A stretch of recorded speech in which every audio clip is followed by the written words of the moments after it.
Hi, good afternoon, ladies and gentlemen. Welcome to this series at another outstanding speaker with me. In this series of Ray Talks, Agri-Vision, hear from the leaders.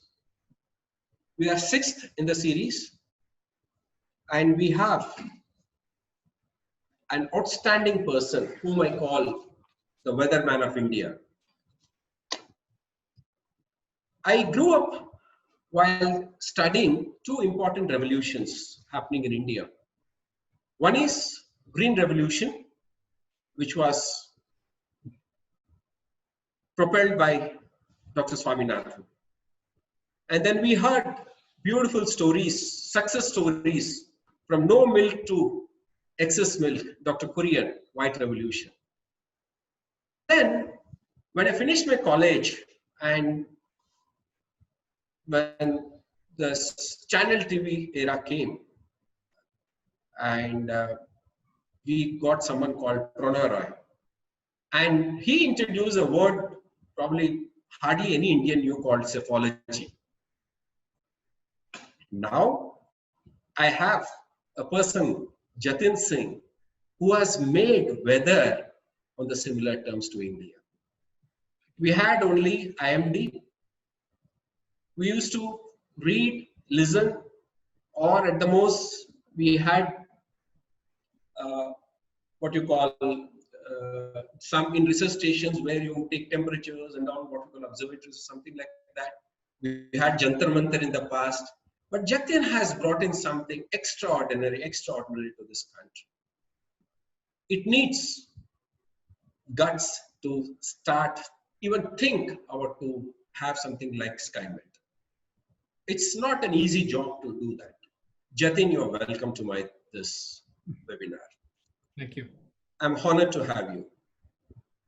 Those of you who have followed Cyclone Nisarga recently hitting Maharashtra and Gujarat, and you must have seen the face you see here, a very familiar face on third that Jatin was hopping from every national news channel from one to the other. He was in great demand.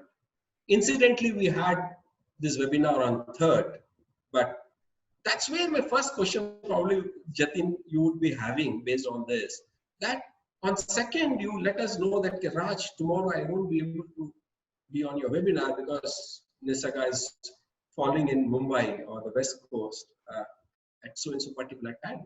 And that was like perfect timing. It was there. And since I had nothing to do on that day because you were supposed to be with me, I was just watching. I was watching all the channels where you were there. I still felt that we were together because I was watching you. Now,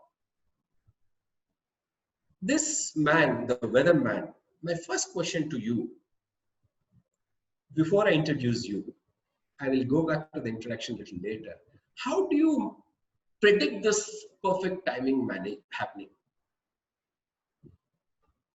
Jatin. 5 days ago, because of my tweets, I had said that I should not have to do the third anyway. My apologies. The thing is that weather forecasting and the ecosystem is huge, and it's about, I mean, I can go on and on. So it's about 150 years old. And piece by piece by piece, things have been assembled. The pioneers in weather forecasting. So there are two frames of temporal frames. One is short and medium range. The other is long and seasonal. So the Americans and the Europeans, and more the Americans over the last half a century, have contributed to the short, the short and medium range very successfully. And a lot of that is because of computing, observations, equations, so on and so forth. Indians are the pioneers in long range seasonal forecasts. And we have been doing this for about from 40, 50 years. So today, if you're guessing the monsoon 7 years out of 10, this work is done nowhere else but India. Okay, so, and what has happened is it's a combination. Basically what happened was, I'm really kind of compressing the history of meteorology, but meteorology as an organized application was started by aviation. When I say that organized application, the International Civil Aviation Organization is older than the UN. So if I have to go from airport to airport, I need to know the weather at an airport. and therefore the data has to be exchanged in one format. Yes. So that is how data got collected. Then, there were telegraph lines, and then the data was actually disseminated. There was something called the global telecommunication system was created, regional meteorological centers were created, and the science and application of meteorology was for aviation. It got even sharper during the First World War when aircrafts came in, and it was like that for the longest time. Even the Indian Meteorological Organization till 1980 was actually part of the Civil Aviation Department. It was later moved to the Department of Science and Technology as an application for agriculture. That came much later because the Indian Meteorological Department is older than the country itself. Yes. It's over 100 years old. So what happened was in 1950s, there was a man by the name of Charney. I forgot his name. There was an American scientist who said that, so there is a discipline called synoptics. These are synopticians. These are people who guess the weather over the next 1 or 2 days, depending on observations. Okay. So for example, if you see the chimney smoke going either straight up or tapering out in a particular direction, it means something. Or if you see that the sky is absolutely clear or it is a little foggy and it means something. Or on a winter day after precipitation, it's very sunny. That means that night or in Delhi or the next morning, it's going to be densely foggy. But then this gentleman by the name of Charney came and he said, I can deduce all these things into 7 integral equations. You populate the equations, I'll give you a forecast. Initially, it completely failed. But as observations and computing got better, as electronics came in, as you could sense much, much more, as you got a 3-dimensional view of the atmosphere where you could cut and sample everything, the air temperature, the moisture in the atmosphere, the stability in the atmosphere, today to the air pollutants and particulate matter, you can model the atmosphere in a computer. And therefore you can compete. So stuff that you see on SkymetWeather.com, weather.com, AccuWeather.com comes from that heritage, a discipline that is now known as numerical weather forecasting. Okay. So then in the 1990s, or rather late 1990s, 2000s, there came something called coupled model. That is, we sense that 70% of the globe is actually water. Our modeling was only atmospheric. And then we realized that if you track the oceans, you get a seasonal output. So if the Pacific is warm, then wherever the water is warm, the precipitation will move in that direction. That is called an ENSO event or an El Nino event, broadly. Yes. And if that happens, the southwesterly flow over the Indian Ocean becomes weaker and we get below normal rainfall or droughts. Okay, so this year is a La Nina year. The waters of the Pacific are cool. That's why the onset has been so explosive. And at least in the first part of the monsoon, 50% is it's going to be most likely in excess. Oh. And then tapering out later. That's the theory. It's not a perfect science yet because we do not know the dynamical interactions to the T. Like in an electronic, like a circuit, like a computer, you know which pulse is going where and lighting up where. In the atmosphere, it is basically the same thing, but it's just so huge and we know so less, we're not able to perfectly model it. That is what accounts for the inaccuracies, for the unknowns. Great. I think that's good one to begin with the weather thing. Now I'll come to your introduction. I know, I think who doesn't know you, but it's it's my honor to talk about you. Friends, Jatin has been a pioneer in private sector-led weather forecasting information services in India. Jatin is the founder and managing director, all of us know, Skymet Weather Services and Gramcover. I'll come to what Gramcover a little later. Jatin has developed and used artificial intelligence, machine learning, and remote sensing, which we heard from him a little earlier, to help manage financial risk of smallholder farmers. He's always fascinated with weather, even as a 17-year-old kid. I mean, this is another story here. I mean, I was told that why Dr. Kalam got interested in space was because when he was a kid, he saw the flights of cranes happening in Rameshwaram, and then he made up his mind that he needed to do something about the space. And that's another example I get here. Jatin started Skymet in 2003 with the intention of providing reliable and accessible weather forecasts. Skymet's greatest contribution is perhaps that to a large extent, Skymet has solved the monsoon forecasting problems in India. I agree. Like we always had IMD talking about forecasts. Jatin is another one who speaks about it. It's always good to have a parallel. I'll come to a critical question to Jatin a little later, that most of us know that, all of us know that Jatin is not forecasting the weather currently this year for the India for some reason, which probably he'll brief to us. True to his innate desire to serve as a change maker for the nation's agriculture sector, he has founded, as I mentioned a little earlier, Gramcover, a technology-backed insurance distribution businesses in rural India. And I'm told that in this lockdown and pandemic time, Gramcover has done extremely good job, getting farmers on board in spite of challenges. Skymet was founded in 2004, which is India's largest private sector weather forecasting, monitoring, and agriculture risk solutions company. Now, Jatin, surprisingly, today all of us know him as a weatherman, but earlier in his stint, he was a media man, media personality. He was associated with TV Today Group, ANI, Reuters, and Channel News Asia. Jatin has graduated in political science from Kirori Mal College in Delhi and went on to achieve his master's in international relations and international communications from the prestigious Boston University in the USA. In such a short time, Skymet and Jatin have got huge recognition and accolades. Just to read a few. He was awarded India Business Leader Awards 2019. Skymet was nominated as one of the leading disruptors by America's leading business magazine, leading business magazine. And then Fast Company listed Skymet amongst the top 10 innovative companies. Jatin was featured in n number of national and international news channels like CNBC. And he was winner of CNBC TV Talks. Fortune has spoken about him, written about him. Economic Times has got innumerable articles from him. Jatin is on the panel of Niti Aayog through Skymet, and he guides Niti Aayog to understand UAE, or what we famously call as drone flying in India for agriculture. And Skymet is a member of the network at the World Bank. Jatin, in such a short time, so much to do in the future.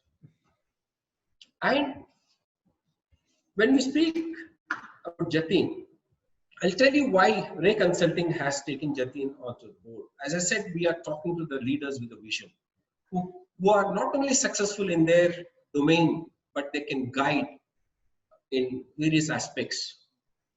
Ray Consulting has expertise and serve clients across the entire agri-value chain, facilitating corporate strategy, creating vision, mission, and purpose statements for the corporates.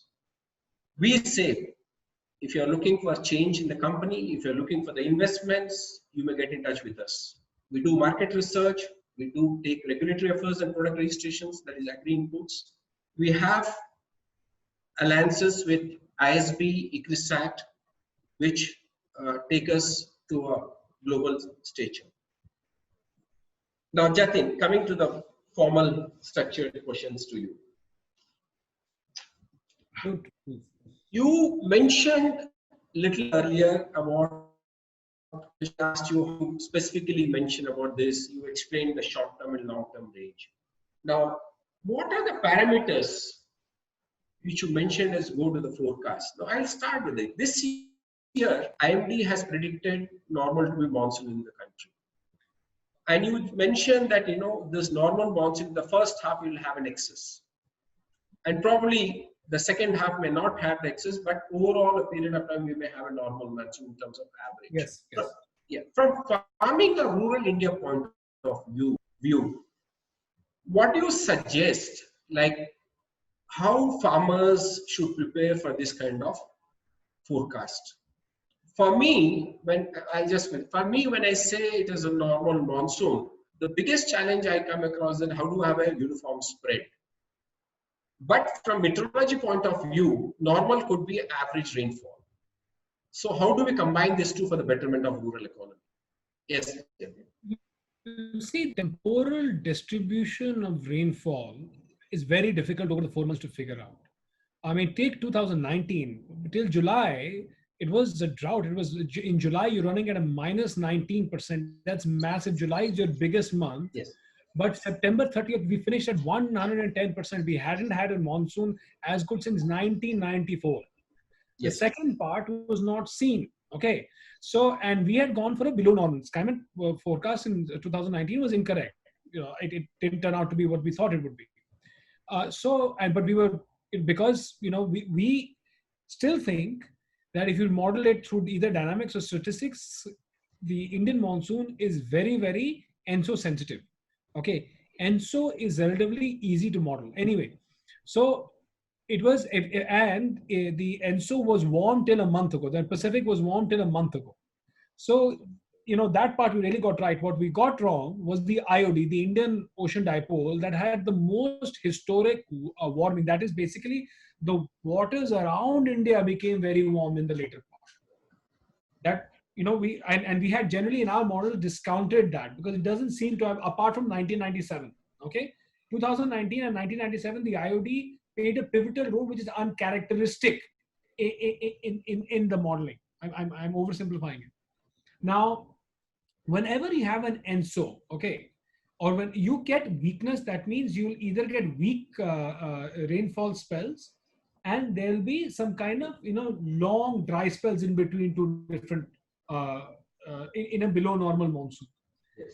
In a La Nina year, and something that if a La Nina is going to sustain itself throughout the 4 months, which it looks like, then the rainfall activity is going to be more evenly spread. Okay, so it should, your classical monsoon pattern that, you get pre-sowing rainfall and then, in the mid-season crop and, one before the harvest and all that, and without like long 10-15 day dry spells, there's a good probability this might be one of those. It seems to be less of a disruptor. If there is a La Nina or a near La Nina, then the disruptions are longer. You might get long break monsoon patterns. There might be a spoiler here, but it seems to be easing out. There is a negative IOD. The IOD is relatively cooler. But in most of the statistical modeling, we have seen that the Pacific generally predominates. Generally, that's why these things are right 6, 7 out of 10. 4 scenarios we have not looked at more carefully before. Fair enough. Now, let me come to a very critical factor which is currently been happening on related to the rural economy, to migrants. How do you foresee role of and involvement of migrants going back to rural economy? 2 questions. Will they stay back in their native places?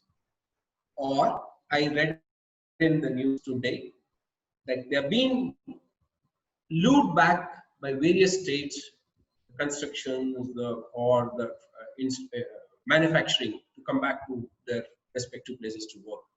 So 2 questions. Will they continue to be in their rural base? And what will they do in case if they're staying back there? Will they do farming or develop into some other rural economy?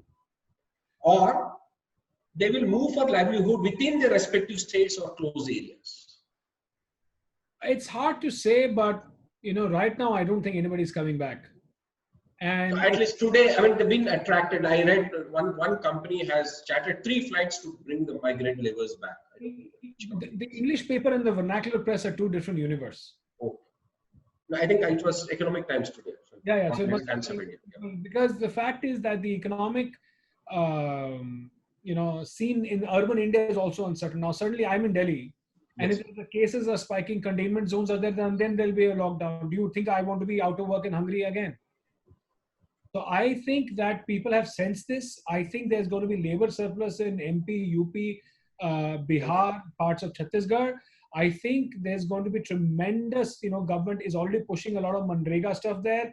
A lot of rural and analyst laborers are actually going to get less income because the cost of agricultural labor is going to go down. They will get into another debt cycle from the local money lender again, because that's going to start. You need working capital. And there's going to be, it's not a pretty situation right now. Plus, obviously, COVID in rural areas is now, that is also there. It's spreading. And the problem is that in rural areas, you can't really measure or control Yes. as well. So I'm not, painting a pretty scenario. In terms of, see, the agri productivity, if we are going in from a good monsoon, fertilizer and seed offtake has been off the charts. I think there is no problem with the productivity. Government has been spending a lot of money on procurement, and this is one place where the government is definitely going to spend.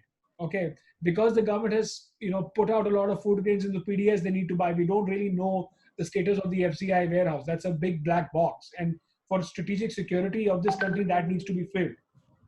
So in terms of, I think agri incomes on an average, they should, on an average, spread out over the country at the end of Kharif, I think it should be okay, because the government is going to push a lot of money there. How it gets distributed, how many people are going to share it, is, to me, is, especially in UP, Bihar, it looks tricky. And then there are the other issues. The cost of labor in Punjab has shot through the roof. Yes. Then, in Gujarat, they didn't need the reverse migration from Gujarat has not really happened because they actually allow people to stay there. Telangana does not have farm labor right now. Maharashtra is going to have issues. There's also scope of agri mechanization. Let's see how this goes. But I think it's going to be a patchwork. On an overall statistical basis, I think because of productivity and because government is not going to allow prices to crash, okay, they're going to push in money, but how that money goes, to whom does it go, how many people share it? Because I think urban incomes are definitely going to take a hit. When you say, urban income is going to take a hit, like some places you find maybe a cheaper labor, like UP, MP you mentioned, maybe not in urban, but at least in the clusters. But certainly most of the states would get affected because there will not be enough labor, both in economy, rural and urban economy.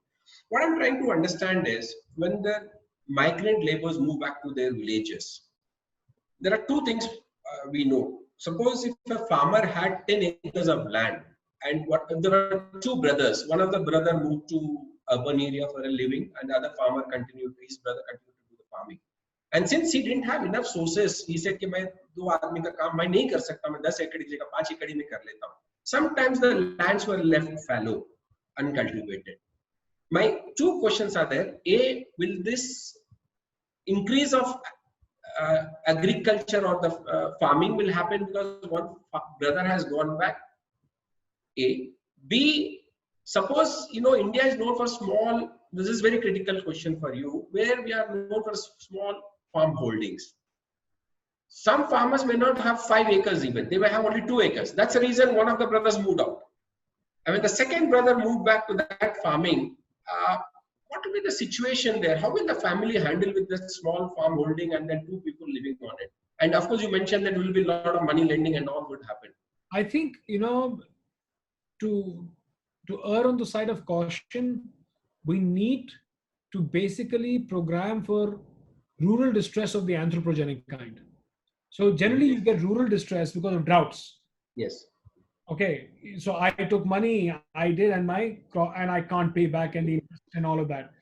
But there are also social, in South, especially Karnataka, the farmer suicides had less to do with productivity, but more to affording things that you couldn't, social issues. Here, this is one of a kind where COVID is going to put so much pressure back on the land that productivity might be good.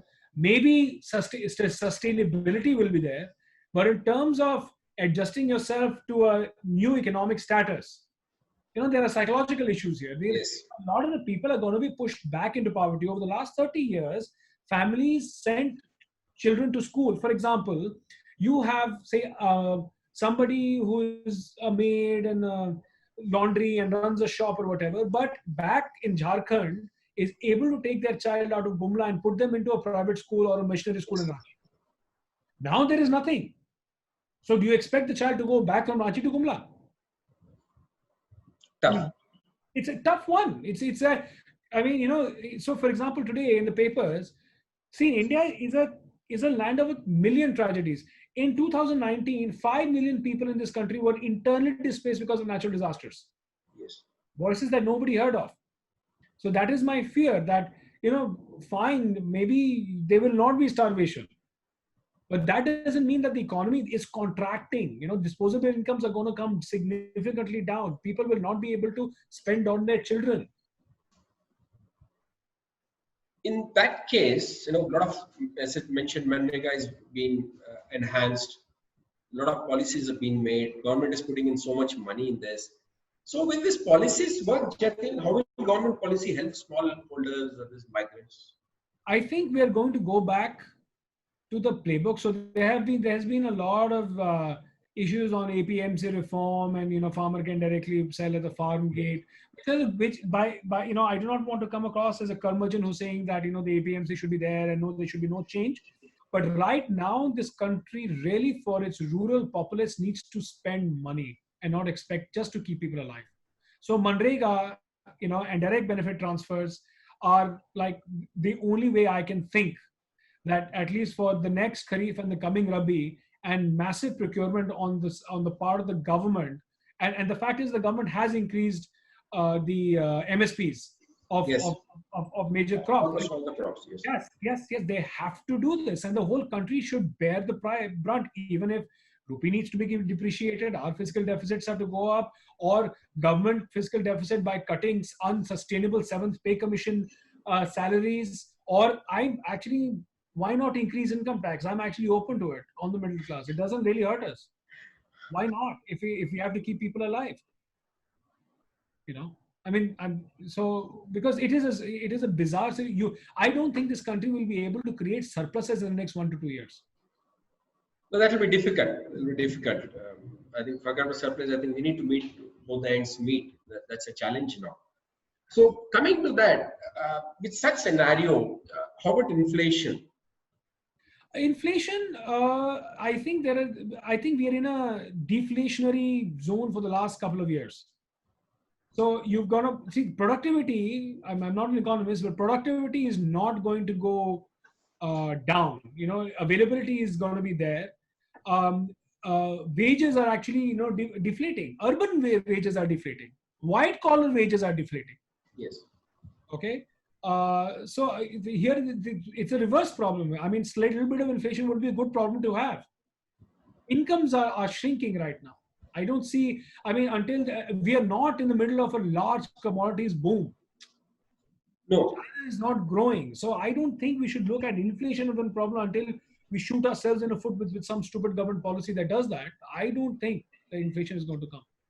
See, what I saw in last week, especially in Hyderabad, where I live, that government has opened up.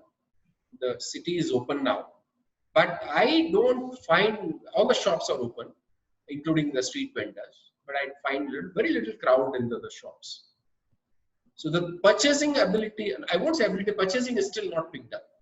No, I somehow I don't know. Again, this is individual. This is a long haul. This is once in a lifetime event. Yes. I mean, I remember, a month ago, you can pick up the IMF said that Indian economy is going to grow by 1.9%. I'm not even an economist. That is an unreal figure. Now we are coming at, GDP growth, GDP deflating to -6%. Those are, this whole, there is this, it is not a circuit that will be repaired in a couple of months. This is going to take time. And I think there is going to be a lot more pain that we have, at least my generation has seen. Absolutely. The last time the economy shrunk was 1980 in the Janata government. The hard times for all of us. Yeah. 40 years ago. Yeah. Now coming, maybe last few years we hear a term and it's become very popular called startups.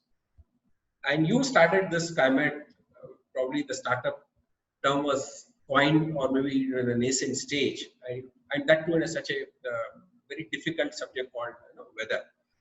What do you feel in this era of COVID, post-COVID and pandemic, that how new businesses or what avenues would evolve around agriculture? I think digitization is happening and is going to happen even faster. There's a digital divide. If you're on the other side of digital divide, you can see it, you're okay. If you're an analog business or a person, you're nowhere. It's over. It's over. Mechanization is definitely going to come in. Aggregation is going to start. I think finally, in a very painful way, we are going to move towards fewer and fewer people in agriculture because automation and aggregation is actually going to start happening. I have a feeling that the startups in agriculture is actually going to improve and increase our export surplus, because we'll finally be able to solve the problems in quality, processing, logistics, and agricultural incomes will go up, but will also get, like everything that all automation and machining do, gets concentrated in far fewer hands. Like, you see, there are technology delivered both ways. It solves a problem, but it also creates, I mean, just look at the digital landscape. There are barely a couple of companies now running full services. Even Bharti Airtel will have Amazon sitting in it. Yes. And then they're running taxis. So some kind of a structure, digital structure, is going to come in with agriculture. Imagine if you have WhatsApp Pay integrated onto your Jio phone and your Jio Mart, and you've got rural penetration. So I would imagine that Jio would aggregate everything, theoretically.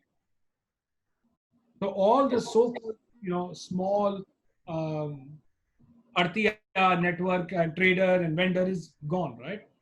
Although you'll be able to get, Washington Apple at 20 rupees for all you know. Yes. And inefficiencies are gone, but so are the links. So I think it's going to work both ways. Yes. Now, if I ask you, I mean, yesterday I was talking to one of the big investors or venture capitalists, and they said, Raj, let us know if you have any startup with a disruptive technology. So if I ask you, if I have to take three disruptives, what would those be in digitization in agriculture? I think digitization of finance, lending, and insurance, definitely. Okay. Access to finance, financial inclusion is a key thing, to be, is absolutely necessary. Flow of information. Our rural populace does not get enough information, or at least the right kind of information, depending on their location. So I would say, I don't know how can I say this, manicured news around a person, okay? And mechanizations. Many, rural India still does not have machines. Many more machines, both logistics, solar lighting, the integrated circuit, the chip, so three basic. Especially, yeah, I think mechanization, when we speak, it also gives a scope to create micro entrepreneurs. Oh, absolutely. New kinds of entrepreneurs. Yes. Now, for instance, power supply in rural India is still a challenge. Yes. Innovation near sanitation, innovation on water, innovation on education, innovation on healthcare. So if we play this right, we can get to a large number of people at the price point that it makes sense for both sides without a subsidy. That's the promise of digitization. Yeah, I think, see, now I get a feeling when I'm talking to you, some of these migrants, so-called workers we speak, but most of them are at least graduates who have moved out to the urban area. When they have gone back to their base, I think they will come out with this kind of ideas, what you're mentioning. They would start something related to, because they got an exposure of urban living, and then they to meet their standards of living, they must start something like this at a smaller way, but then grow. But see, I think we forget what we need is a surplus creation system. Yes. So, you have problems with people feeding themselves. That is where I think that there is a misallocation of thought process. They are not going to become startup entrepreneurs overnight. No. So the fact is that businesses like ours have to now go, sit there, dedicate ourselves to push up products that create surpluses in their lives. Yes. And surpluses that come back to us. It is our duty as ag startups to take a piece or a leaf of gold from a mountain of gold is easy. To go to a place where there is nothing and to create value is what the challenge is. Now, see, you mentioned among one of the disruptions is about the finance and the insurance to the rural area. That's precisely the Gramcover does. Yes. And I think last 2 months you went something very different, enrolling so many farmers in this tough times. So how do you elaborate that? Because I feel that insurance, agri-insurance or rural insurance is still a challenge in India in spite of government, everybody giving push and recognition. Farmer is still reluctant to take an insurance for his crop or for the cattle. So can you elaborate on this Gramcover's approach, and then how do we take it, as you mentioned, deep into the rural segment? You see, there are two issues. Okay. One is delivering a subsidy on behalf of the government to the farmer without somebody stealing from him. So that is one part. There is a crop insurance subsidy. I will do it for you. I will collect your premium, get you in, and get you your money. And the government allows me to do that. That creates base and trust. The second thing is, our founding fathers got it right. Okay, they created these PSUs to use the market to deliver products at the price point that it could reach people. Now, for example, we've had National Insurance, New India Insurance, United Insurance with amazing, policies on both life, personal accident, dwelling, and all of that. But these are all micro insurance products. So 300 rupees, 35 rupees, 40 rupees, 100 rupees. And the insurance industry is all very urban centric, basically or in two lines of business in India, motor and health. Okay. To sell a 35 rupee personal accident cover to a Bihar farmer who might die of a snake bite, it's something that he can afford because he probably spends more on Kenny and BDs. But there are 2-3 parts of that transaction: digital onboarding, claims processing, and renewal. Okay, and that requires trust. So the whole idea of Gramcover is working on, for instance, there are market-based COVID health. We have just done 40,000 farmers in Maharashtra and Gujarat for COVID. Just 2 states. Yes, 40,000. Okay, retail product. And it's so there are products in which for 100 rupees, you get, for I think it's 200 rupees or 100 rupees, I'll get you that number. If you get diagnosed for COVID, you get 1 lakh. And unfortunately, if you expire, you get another lakh. For some 200-300 rupees in a group cover. Okay. Now, if you look at all of the government Arogya scheme, and there was an Indian Express story, I think 3-4 days ago, the total number of claims out of millions of enrollments is 2,312 in a country of 1.4 billion. So the government insurance scheme, for all the good work that the government is trying to do, is not, because insurance is a complex product. In 1 month, have been able to scale to 40,000 subscribers. So the whole idea is to, I'm going to go and to Bihar, go to some 20 villages and really pilot this out. Can we enroll people at market rates for $200-300? So once they get COVID, they're not running pillar to post. They have money to deal with in terms of livelihood loss or medical expense. And it's a benefit product. So it's not like I go to a hospital, I get a cashless encashment of my treatment. I get 1 lakh rupees in my bank account. And these products are there. Jatin, there's some hands being raised and some questions. I'll come back to maybe a few more questions. I see some people. Let me just see we can take. We have Professor Shashi Vemuri, who's ex-professor from Agriculture University, Hyderabad, and currently doing a lot of consulting, and he's been one of the experts in locust, been very active last couple of weeks on this. So I'll take him online, probably he'll have it. Professor Shashi Vemuri, I'm unmuting you.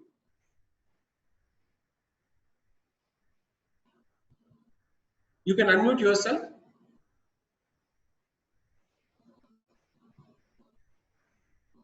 Hello. Anit, can you take Professor Shashi Vemuri? He has to unmute himself because I've done that. Yeah. Professor, are you online? You just raised your hand. Can you unmute yourself to ask a question?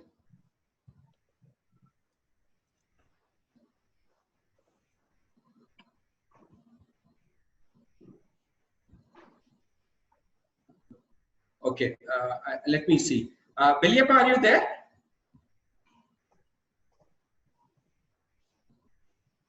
Hello.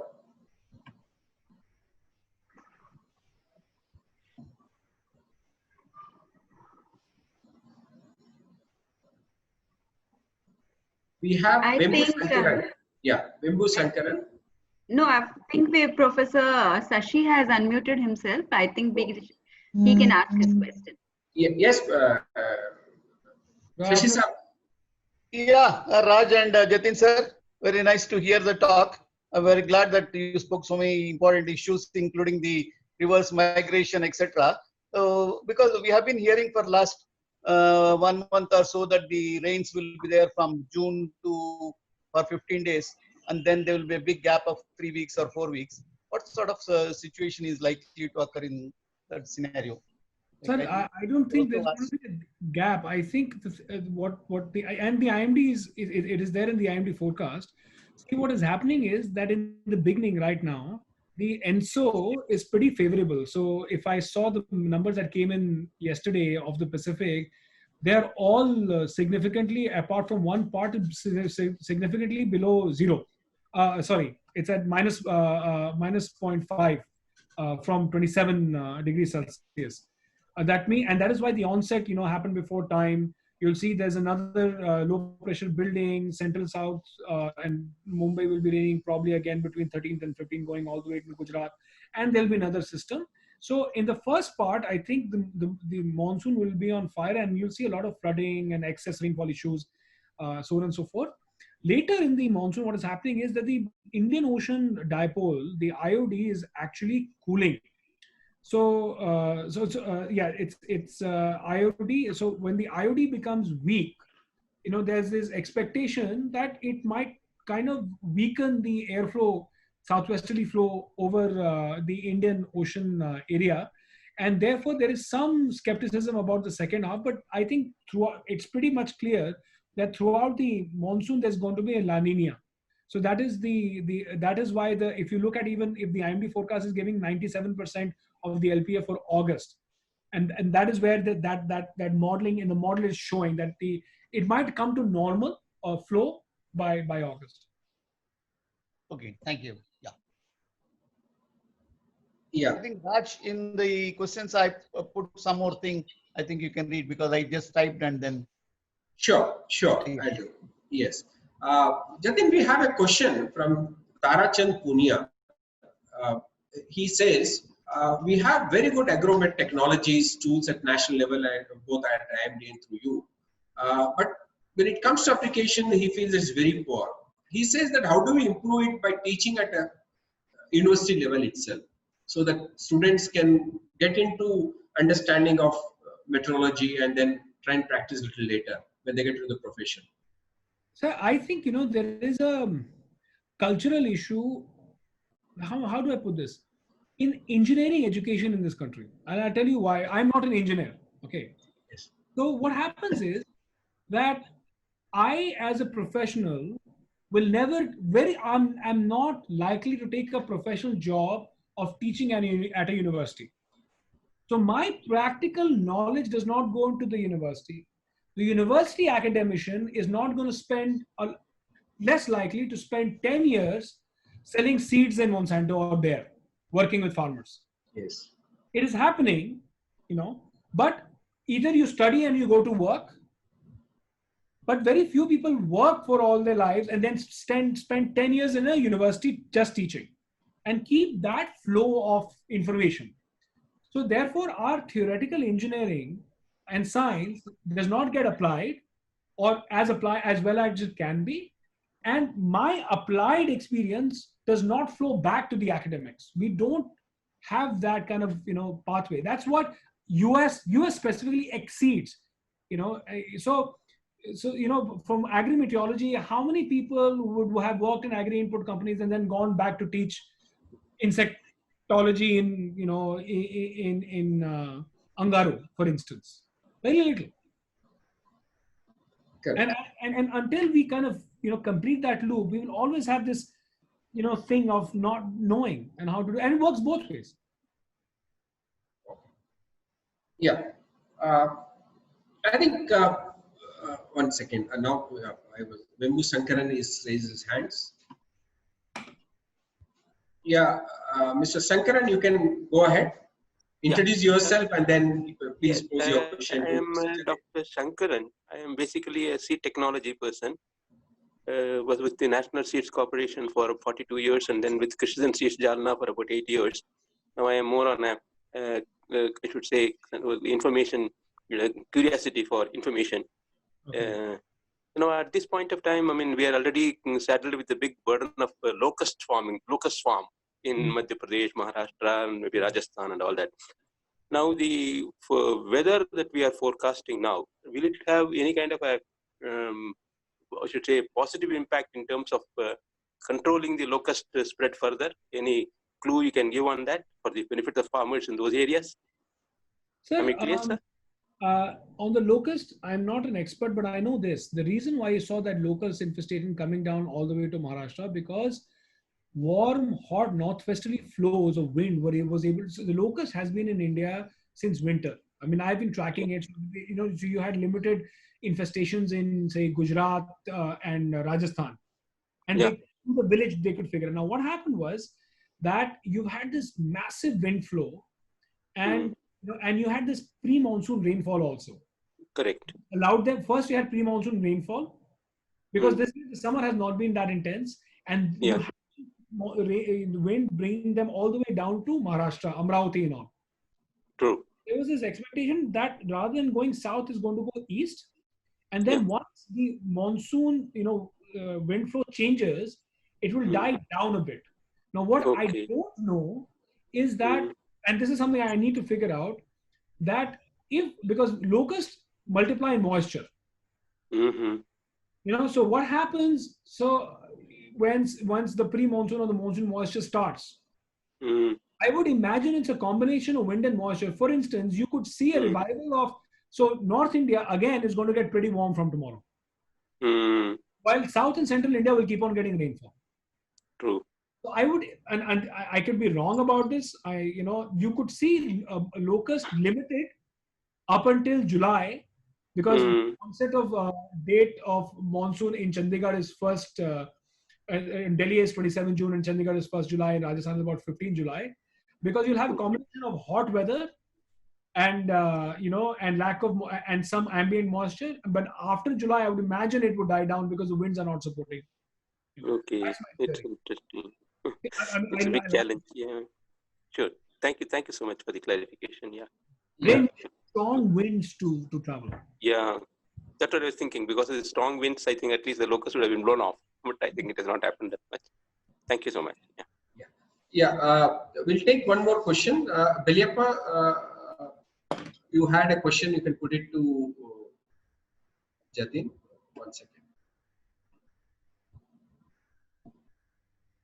Yeah, Beliappa, you can go ahead.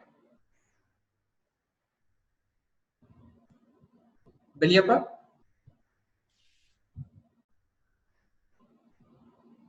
Please unmute yourself.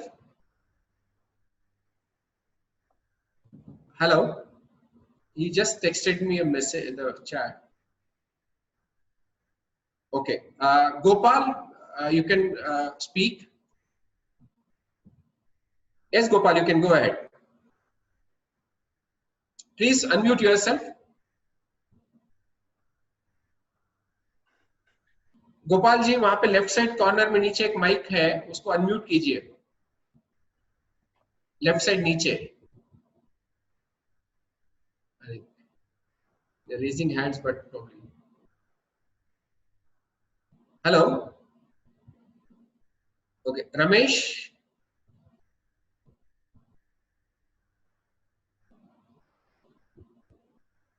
Yeah, please unmute yourself. Hello. Yes, go ahead. Introduce yourself and go ahead. Hello, Mr. Akhilesh. This is Akhilesh. I'm working in Louis Dreyfus. Louis Dreyfus, LDC. Louis Dreyfus, okay. Yeah, so Raj sir is our professor also. Hi, Raj sir. I'm from Hi. So, sir, I have a couple of questions to you. First question is like, why Skymet has not given its projection for the current year? And second question is like, we'll be tracking weather information from different sources, like either it may be tropical Titan based NOAA, or it may be ECMMF or CFS sources. Like, what do you feel like in this 20 or 25 years of experience? Like, you have started Skymet in the year 2003. So, like, in this 15 or 16 years, what are the dynamics that is happening in the Indian weather? And like, can we make any projections in the accuracy level? Like, last year, as you said in the initial of the discussion, like 2019, everyone was thinking the drought year till July. Then in the second half, it has become very wet and the climate became above normal. So like how we can improve this accuracy in understanding of the weather? These are my couple of questions. Can you please clarify this? I think for one thing, in the short range, that is, the operational kind of aviation range, say 6 to 8 hours, weather forecast for precipitation now is near perfect. And that was also very important. If you download my app, you go to the website, there's so much instrumentation and data available that there is no problem. Okay, lightning, radar, thunderstorm, call it what you may. Now, in terms of the 2 to 3 days, there is a seasonality. So for example, a precipitation forecast for monsoon over 3 to 4 days works. A precipitation forecast for pre-monsoon is iffy. A precipitation forecast for 15 days in India works in any time of the year. So it might be wrong by a day, but if I tell you that, North India is not going to see significant rainfall and it's going to be warm, and Hyderabad, Bangalore, Bombay over the next 10 to 15 days are going to be wet, it's pretty much, or MP and Maharashtra is going to get precipitation. I am right. I know it. And no matter how many times you ask me. Now when it comes to the monsoon timescale, understand this fundamentally, and we've known this in the country since 1980. It only came out, and I'm not trying to, beat my own drums, but when we started the monsoon forecast, for what reason, I do not know. We are an ENSO sensitive country. In 80% of an El Nino year, the rainfall is below normal. 80%, 60% of those years are drought and 0% chance of excess. That is all I need to know. So if I figure out which way if my ENSO forecast is good and it sustains, and I know that it is that my temperatures of the Pacific are going to rise, my monsoon is not going to be on par. And 6 out of 7 times I'll be right. And I've proved it by record. I can go year by year. 12 was a -7 and it wasn't near El Nino year. 2013, it was ENSO neutral. It was 103 or 106, I forgot. 2014, it was almost the waters of the Pacific were warm. It was a drought. We went for below normal. 2015, it was one of the strongest ENSOs. 2015 is a drought. 2016 was a La Nina year where the waters were cool. It was a -3, but the initial forecast was 108. In either way, you got a decent monsoon. 2017, ENSO was warm. You got a below normal at 95. 2018, ENSO was warm. You got a near drought at 91, -9. 2019, ENSO became the IOD. This is the reason I'm coming back that we didn't go for a forecast in 2020, because Skymet as a company does not fundamentally understand the IOD. The IOD doesn't act up on the monsoon as often, as powerfully as it did in 2019. So the ENSO was warm in 2019, but IOD was warmer. So the waters around India was so warm that it kind of insulated itself from the ENSO influence, and we got 110. But if I take 19 out, you will see, with the only exception from 2000, because 2004, 2, 4, and 9 are droughts, and they're all El Nino or El Nino-like years. So you catch an El Nino, you find a weak monsoon. Basically, that's the cardinal rule. And if you see it in a 20-year period, you would be wrong maybe 1 or 2 times. Yeah. You're convinced, Akhilesh? Yes, sir. Thank you. Thank you. Jatin Singh has got a question and he's also raised hand. Jatin, why don't you put the question yourself? I'm allowing you to talk. Yeah. Hi, Jatin. Am I audible? Yes. Yes. Yeah, go ahead. My question is about... Can you introduce yourself, Jasveer? Yes, sure. I'm Jasveer. I'm founder of Sense It Out. It's a startup in agriculture, and it's into sensor-based irrigation. And my question is regarding the satellite data, which comes up with soil moisture index. And because you're from Skymet, I wanted to ask you this thing: if for smallholder farmers, whether this data is enough for taking irrigation decisions? No, I think satellite data has been oversold. There is a huge brouhaha on what satellite data can do. The resolution is coarse. That is my problem with startup journalists. I mean, everything turns into about funding apart from the efficacy. The problem is when the government joins a bandwagon that does not work, very difficult to convince the people otherwise. Anybody in satellite data will understand it will work for larger scales. Okay, but the moment you get into small holding farmers, either you haven't visited a farm or you're not believing it because you're so heavily invested in the idea. You've gone, you bought it and you've sold it that you can't really turn around and say, you know, boss, it doesn't really work, which happens in science and engineering a lot, as I noticed as I got into it myself. You see, you go to a UP farm, he's doing some mentha, he's doing some vegetables, he might do a plot of paddy, and there is some livestock. Now, when it comes to soil moisture index, the decisions have to be so micro and the resources are so limited that you can't really, you know, it has to be 100%. So maybe in some seasons in Rabi, yes, because it is a more uniform season, you will get some values that match. But the soil moisture index through satellite still needs a lot of work to be done. I think once CubeSats are here, we have a larger frequency. We have people like you that are validating it with huge amount of calibration. You can come to it. But I personally don't feel you can use satellite data for a number of applications in agriculture. You could do yield, you could do acreage, you know, you could do little bit of precision farming, or if you especially working on sugarcane. But if you're doing some very specialized crop in a small scale, you can use it. You can use a time series and make a guess. You're better off you validate it with your own sensors. Good. I think, thanks. I think you've got many questions coming in, and Jatin spoke with so much passion to each one of them. Jatin, I would like to conclude this webinar through you and interview with you. Probably this was one of my most enjoyed one because you spoke with so much flow, and then it was not just about weather, it was not about climate. We captured rural economy, we captured migrant labor, and we captured inflation and things, how they would get impacted and what's likely to happen. I thank you so much for joining me. You have, I would like you to be you are a very successful entrepreneur and startup yourself.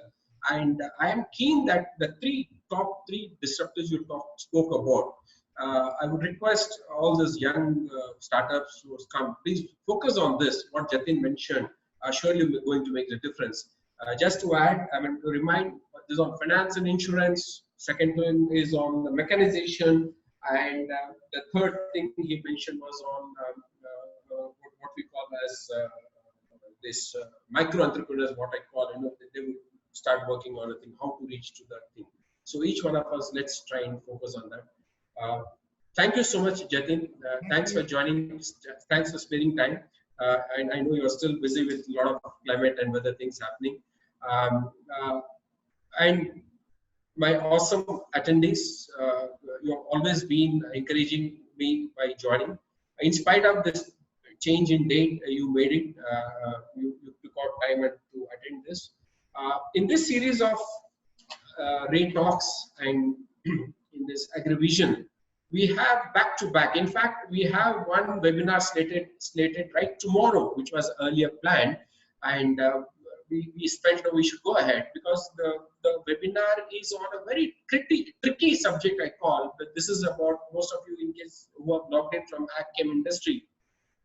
This is to discuss on the draft order Government of India has issued on banning of 27 pesticides. They are not banned; it's only a draft order. So we have got a best panel talking to me tomorrow, right from Dr. C.D. Mai to the corporate colleagues. And then that is on tomorrow, 6th. And then on 10th, we have mid-sized companies' contribution in terms of, you know, how agriculture they would be improved through their contribution. And then on 13th, I've got a doyen from bio industry speaking to me, Dr. K.R. Reddy, who is specialized in microbiomes, agri-microbiomes to be precise. So please do register and log in. You will get the links for logging in. So Jatin, thank you so much for joining, and we'll be in touch. And all the best for your next forecasts, and which are really precise happening. Though you have not given official forecasts for the current year, but I think your day-to-day activities, which I've been following you very closely on the LinkedIn and Twitter, and thanks for bringing that app for the Mumbaikars. I think I shared a lot of my friends. I'm very happy using it. Better, I'm still working on it. Yeah. Thank you so much. Thank you everybody for joining us. Bye-bye.